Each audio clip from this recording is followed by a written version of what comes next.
Hello student, कैसे हैं आप लोग। हमने पिछले क्लासेस में चैप्टर 3 स्टार्ट किया था, जिसमें अकाउंटिंग प्रिंसिपल क्या होता है वो सीखा था हमने। उसके फीचर्स की बात करी थी हमने। उसके 3 फीचर्स थे, क्लियर है। अकाउंटिंग प्रिंसिपल मैनमेड होता है, वो क्योंकि मैनमेड होता है तो हम उसे चेंज भी कर सकते हैं, और वो वर्ल्ड वाइड एक्सेप्टेड होता है। फिर हमने अकाउंटिंग प्रिंसिपल को 2 भागों में बांटा था, कैटेगराइज करा था। एक को अकाउंटिंग कंसेप्ट और दूसरा अकाउंटिंग कन्वेंशंस के अंदर रखा था। अकाउंटिंग कंसेप्ट में हमने ये बताया था कि इसे हम फंडामेंटल अकाउंटिंग एजम्पशंस भी कहते हैं, और there are 3 fundamental of accounting assumptions. Clear है बातें। तो चलिए आज की वीडियोस हम यहां से स्टार्ट करते हैं कि वो कौन कौन से फंडामेंटल अकाउंटिंग एजम्पशंस हैं। क्लियर बातें। अगर हमारा वो वीडियोस आपने नहीं देखा है तो डिस्क्रिप्शन में लिंक है, आप जाके विजिट कर सकते हैं, देख सकते हैं। आई बटन पे भी क्लिक करके आपको वो वीडियोस मिल जाएंगे। तो चलिए आज की वीडियोस हम स्टार्ट करते हैं। नंबर 1 अकाउंटिंग एजम्पशंस है, that is going concern assumptions. Clear बातें। हमारा यहाँ पे जो आप समझ सकते हैं, कंसर्न का मतलब यहाँ पे आपको कहा जाता है दैट इज बिजनेस, या फिर आप समझ सकते हैं इसे हम एंटरप्राइज भी कह सकते हैं, है ना। कंसर्न का मतलब बिजनेस या फिर एंटरप्राइज। गोइंग का सिंपल सा मतलब ये होता है ग्रामेटिकली चलता रहना, है ना, जो चलता रहना। तो ध्यान समझिए क्या, मान लेते हैं आप एक अकाउंटेंट हैं, ध्यान से समझिएगा, और आप जा रहे हैं किसी बिजनेस की अकाउंटिंग करने के लिए। तो जब आप बिजनेस की अकाउंटिंग करने जा रहे हैं तो सबसे पहले आपके मन में क्या चल रहा होगा, आप क्या सोच रहे होंगे, एज्यूम क्या करते होंगे इस बिजनेस के बारे में कि यह बिजनेस चलता ही रहेगा। तो आप क्या एज्यूम करते हैं, ध्यान समझिएगा, कि जिस बिजनेस की हम अकाउंटिंग कर रहे हैं, the business will continue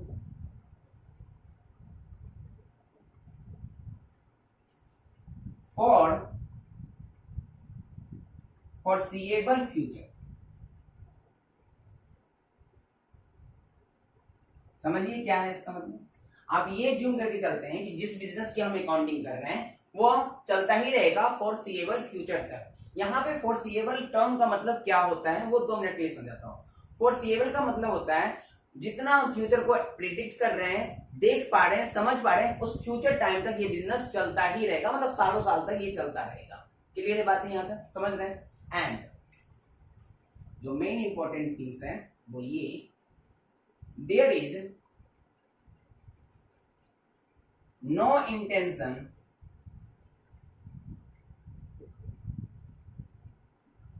to close the business. और बिजनेस का अपना कोई ऐसा इंटेंशन नहीं है कि वो नियर फ्यूचर में क्लोज हो जाए, बंद हो जाए। तो सिंपल सा क्या है, आप एक अकाउंटेंट है, जब भी अकाउंटेंट किसी बिजनेस की अकाउंटिंग करने जाता है तो वो सबसे पहले ये ज्यूम करता है कि ये बिजनेस चलता ही रहेगा और ये नियर फ्यूचर में कभी भी बंद नहीं होगा। ये हमारा गोइंग कंसर्न एजम्पशंस है। तो आपके जो इस एजम्पशंस के जो मेन कॉन्सेप्ट है ये इसी बॉक्स वाला है। ये जो मैं बॉक्स में कर रहा हूं आपका यही एजम्पशंस है कि ये बिजनेस चलता ही रहेगा और नियर फ्यूचर में कभी भी बंद नहीं होगा, that is going concern assumptions. But friends, इस गोइंग कंसर्न एजम्पशंस में 3 और बातें हम सीख लेते हैं। Number 1, distinction between non current liabilities and current liabilities are made because of this concept. Chapter 2 में आपने लायबिलिटीज पढ़ा था और उसके टाइप्स पढ़े थे।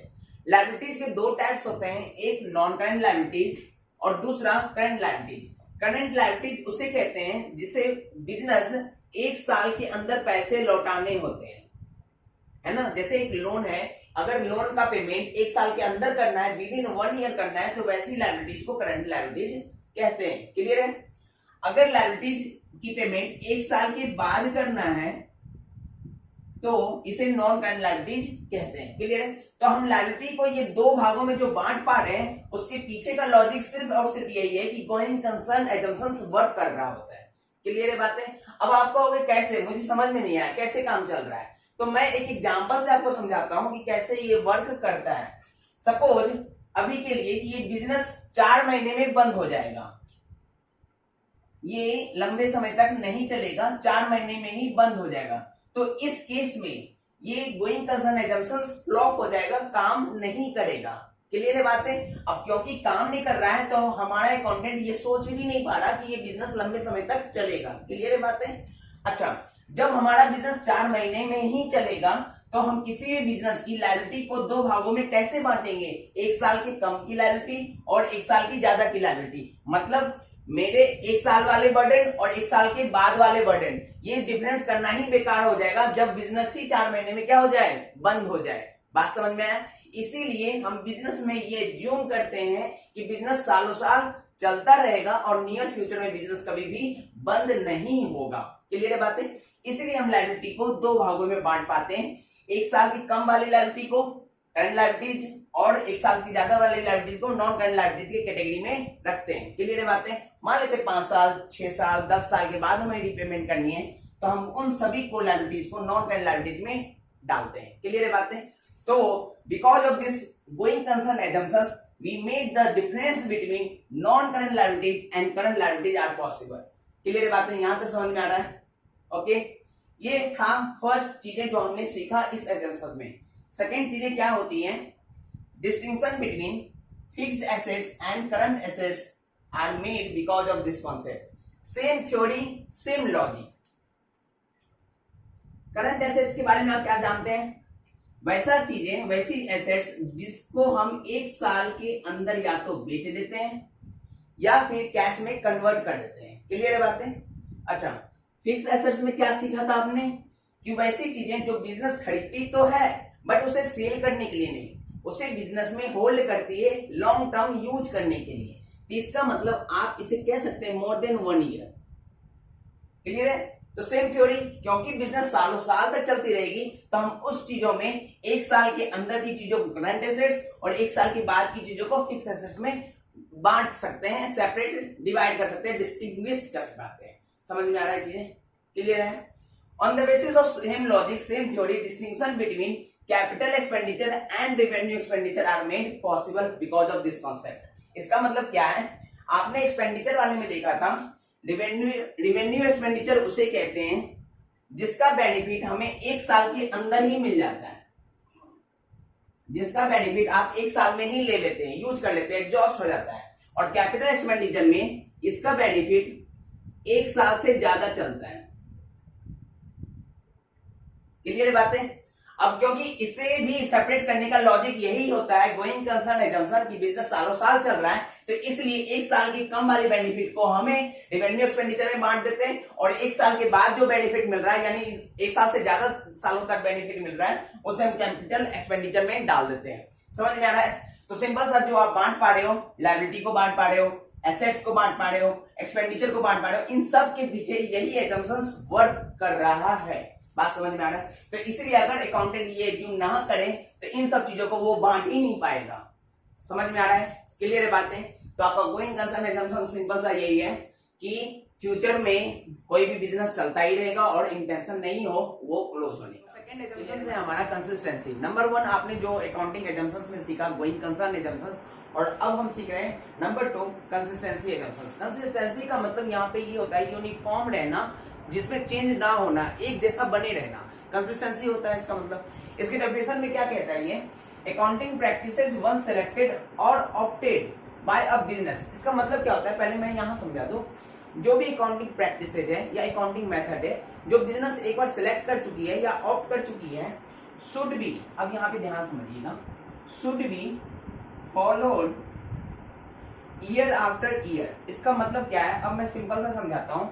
बिजनेस कोई भी अकाउंटिंग प्रैक्टिसेज या मेथड सिलेक्ट कर चुकी है अकाउंटिंग बनाने के क्रम में, तो वो जो सिलेक्ट एक बार कर लिया है उन्होंने, वो अब ईयर आफ्टर ईयर, मतलब अब वो सालों साल चलेगा, अब उसमें चेंज नहीं आएगा। कंसिस्टेंसी एजम्पशंस में यही होता है। समझ में आ रहा है? इसको मैं एग्जांपल से एक समझा रहा हूं, ध्यान समझिएगा।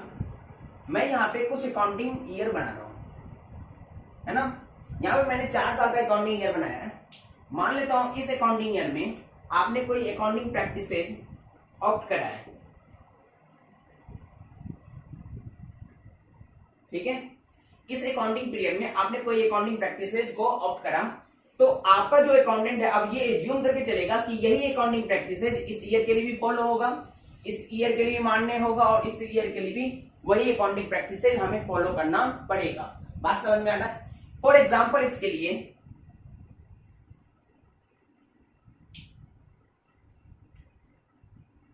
Method of depreciation. हालांकि आपको डेप्रिसिएशन आगे चैप्टर में बहुत डिटेल में पढ़ना है, बट यहाँ एग्जाम्पल के लिए मैं आपको समझा रहा हूँ मेथड ऑफ डेप्रिसिएशन। एक एग्जाम्पल बहुत अच्छा है इसका। सबसे पहले मैं इसको समझाता हूँ डेप्रिसिएशन होता क्या है। डेप्रिसिएशन का मतलब यहाँ पे ये होता है fall in the value of assets. समझाता हूं, बिजनेस में बहुत सारे एसेट्स होते हैं, फिक्स एसेट्स जैसे मशीनरी हो गया, कंप्यूटर हो गया। तो टाइम टू टाइम जब आप उसको यूज करते हो तो टियर एंड वियर के कारण उसकी जो वैल्यू होती है उसमें कमी आती है, गिरावट आ जाती है। फॉर एग्जाम्पल एक मशीन था जिसकी वैल्यू 1 लाख रुपए की थी, 4 साल के बाद उसकी वैल्यू 60,000 की हो गई। तो जो 40,000 की वैल्यू गिरावट हुई है ना, वही 40,000 इस जो मशीनरी की डेप्रिसिएशन कही जाएगी। तो आप सिंपल सा कह सकते हैं जो कमी आती है वैल्यू में वो हमारा डेप्रिसिएशन होता है। क्लियर ये बात है? अच्छा, अब मैं यहां समझाता हूं इस डेप्रिसिएशन को कैलकुलेट करने के आपके बुक में 2 मेथड है जिसे हम डिटेल में पढ़ेंगे, बट फॉर द टाइमिंग सिर्फ मैं यहां समझा रहा हूं। 2 मेथड, SLM होता है और दूसरा WDV होता है ना। अब मैं इस एग्जांपल पे आता हूं। अगर आपने किसी पर्टिकुलर अकाउंटिंग ईयर में SLM मेथड को यूज करा है, SLM मेथड को सिलेक्ट करा है, यहां पे आपने SLM सेलेक्ट कर लिया है कि नहीं, तो अब अगले पूरे सालों साल आपका SLM ही यूज होता रहेगा। अब आप इसे चेंज नहीं कर सकते। अब डेफिनेशन समझ में आ रहा है? Once you selected a method और accounting practices by a business should be followed year after year. ये बात समझ में आ रहा है आपको? कंसिस्टेंसी का मतलब समझ में आ गया। अगर आपने WDV ऑप्ट किया होता तो फिर WDV ही चल रहा होता। क्लियर बात है? आप इसे चेंज नहीं कर सकते। तो यहाँ पे एक क्वेश्चन ये उठता है कि सर क्या हमने एक बार सिलेक्ट कर लिया तो कई सालों के बाद अब हमें लगेगा कि WDV हो जाना चाहिए, अच्छा रहेगा बिजनेस के लिए, तो क्या मैं चेंज भी नहीं कर सकता? यस फ्रेंड, आप कर सकते हैं चेंज। उसके लिए कुछ शर्त है, पहले ये नोट डाउन कर लो। कर लिया आपने? ओके।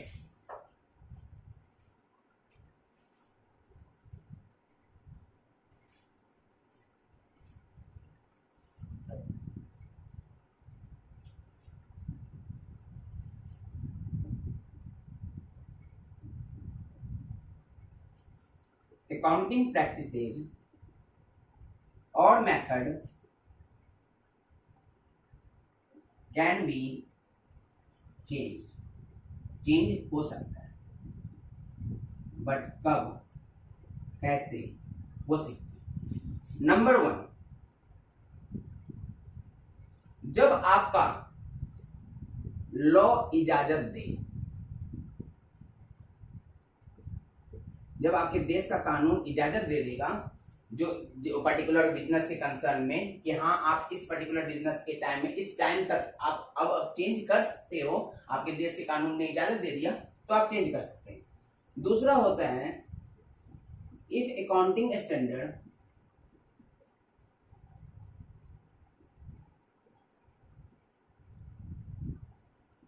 रिक्वायर्स। अब यहाँ अकाउंटिंग स्टैंडर्ड का मतलब आप यहाँ ये समझ सकते हैं, AS बोलते हैं इसे। AS जो इशू किया जाता है, AS बनाया जाता है ICAI के द्वारा, institute of chartered accountant of India. उसे कॉमर्स वर्ल्ड में AS को हम कानून के बराबर यानी कानून ही मानते हैं। तो अगर कोई भी AS आपको अगर इजाजत दे रहा है कि यस आप इतने समय के बाद या अब आप चेंज कर सकते हो, तो यस आप चेंज कर सकते हो। क्लियर बात है? तो ये भी एक कानून ही होता है हमारा। नंबर 3 जो बहुत ही इंपॉर्टेंट है, फॉर द बेटर प्रेजेंटेशन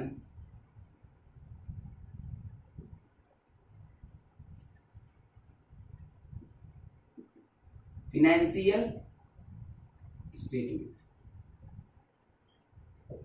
अगर आपको लगता है कि अब आप अपने फाइनेंशियल स्टेटमेंट को बेटर तरीके से प्रेजेंट करने के लिए अकाउंटिंग मेथड को चेंज करना चाहिए, प्रैक्टिसेस चेंज करना चाहिए, तो हाँ आप चेंज कर सकते हो, बट उसके लिए एक डिस्क्लोजर डालना पड़ेगा, तो आप चेंज कर सकते हो। तो क्या सर हम हर बार चेंज कर सकते हैं? नहीं, आप हर बार चेंज नहीं कर सकते। कई सालों के बाद ऐसा बिजनेस को रियलाइज होता है कि अब हमारे प्रैक्टिसेस चेंज करने से हमारा जो प्रेजेंटेशन है वो कई ज्यादा बेहतर होगा, तब वो जाके चेंज कर सकते हैं, बट उसका एक रीजन देना पड़ता है। तो इस तरीके से आपका ये कंसिस्टेंसी एजम्पशंस कंप्लीट होता है। मैं इसको रिकॉल करवा रहा हूं, क्या होता है इसके अंदर, इस एजम्पशंस के अंदर एक अकाउंटेंट ये ज्यूम करके चलता है कि जो बिजनेस अकाउंटिंग प्रैक्टिसेस यूज करता हुआ आ रहा है वही हम भी फॉलो करेंगे, उसे हम चेंज नहीं करेंगे। लेकिन किसी भी कुछ शर्त होती है ऐसा जिसमें अकाउंटिंग प्रैक्टिस चेंज हो जाता है। उनमें ये 3 शर्त है। नंबर 1, अगर आपके देश के कानून इजाजत देते हैं, अगर एक अकाउंटिंग स्टैंडर्ड जो है वो इजाजत देता है, और अगर आपको लगता है कि आपका फाइनेंशियल स्टेटमेंट को आप प्रेजेंट अच्छे तरीके से कर सकते हैं तो आप चेंज कर सकते हैं, अदरवाइज आप चेंज नहीं कर सकते। तो ये यहां तक कंप्लीट होता है, समझ में आ रहा है, क्लियर बात है। नेक्स्ट और थर्ड जो फाइनल हमारा जो होगा एक्रूअल एजम्पशंस, ये कंप्लीट है आपका। Thank you. Third and final हमारा अकाउंटिंग एजम्पशंस है एक्रूअल एजम्पशंस, क्लियर है बात है।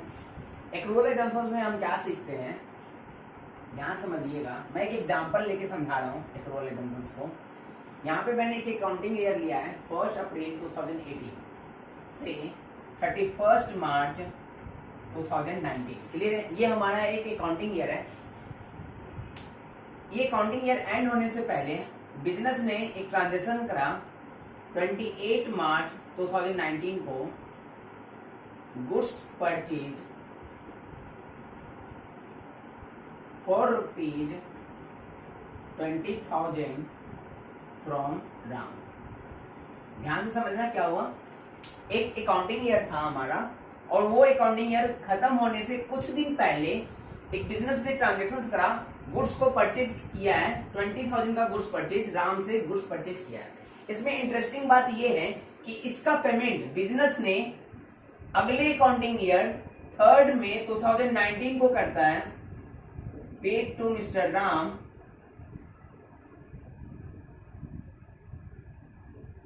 रुपीज 20,000, है ना, 20,000 का पेमेंट करता है। क्या हुआ ट्रांजेक्शन, एक अकाउंटिंग ईयर में कुछ दिन पहले एक ट्रांजेक्शन हुआ बिजनेस के द्वारा, गुड्स को परचेज किया गया राम से और उसका पेमेंट अगले अकाउंटिंग ईयर में किया गया, है ना। आप इसे पहले से समझ चुके हैं, ऐसे ट्रांजेक्शंस को हम क्रेडिट परचेज कहते हैं, क्रेडिट परचेज बोलते हैं, है ना। ये आप समझ चुके हैं पहले से। अब आप यहां पे खड़े हैं अकाउंटिंग ईयर का एंड पे, आप क्या है, अकाउंटेंट, है ना, इस बिजनेस के आप अकाउंटेंट हैं। ये ईयर एंड हो गया आपका यहाँ पे।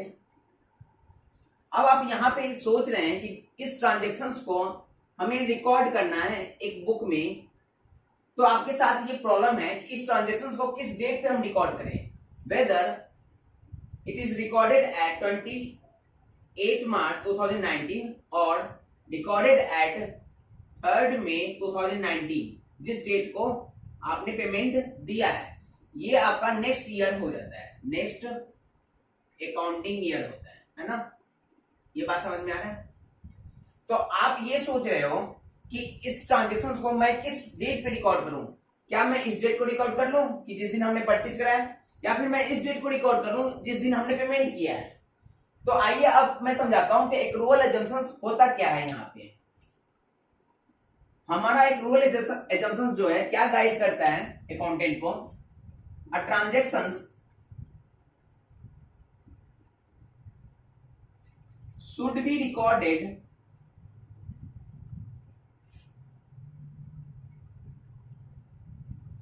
in the books of account